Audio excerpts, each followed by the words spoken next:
عرب media کی report کے مطابق اسرائیلی فوج کے ترجمان ڈینیل ہگاری نے پریس کانفرنس میں بتایا کہ اسرائیلی فوج کے منگل کی رات لبنان میں فضائی حملے میں حزب اللہ کے سینئر کمانڈر فواد شکر مارا گیا۔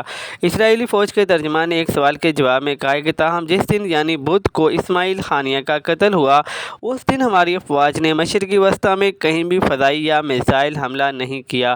یاد رہے کہ 31 جولائی کو ایران کے دارالحکومت تہران میں سابق فوجیوں کے لیے بنائی گئی پاسداران انقلاب کی ایک محفوظ ترین عمارت میں حماس کے سربراہ اسماعیل ہانیہ کو پراسرار انداز میں نشانہ بنایا گیا تھا۔ اسماعیل ہانیہ کی شہادت پر ایران اور حماس نے حملے کا ذمہ دار اسرائیل کو ٹھہرایا ہے، تاہم اسرائیل نے اس حملے کی تردید یا تصدیق نہیں کی، جبکہ کسی اور گروپ کی جانب سے بھی حملے کی ذمہ داری قبول نہیں کی گئی۔ پاسداران انقلاب اور ایران کی دیگر خفیہ ایجنسیاں تاحال اس پراسرار حملے کا سراغ لگانے میں ناکام رہی ہیں۔ امریکی اخبار نے دعویٰ کیا ہے کہ اسماعیل ہانیہ کے کمرے میں بم نصب کیا گیا تھا۔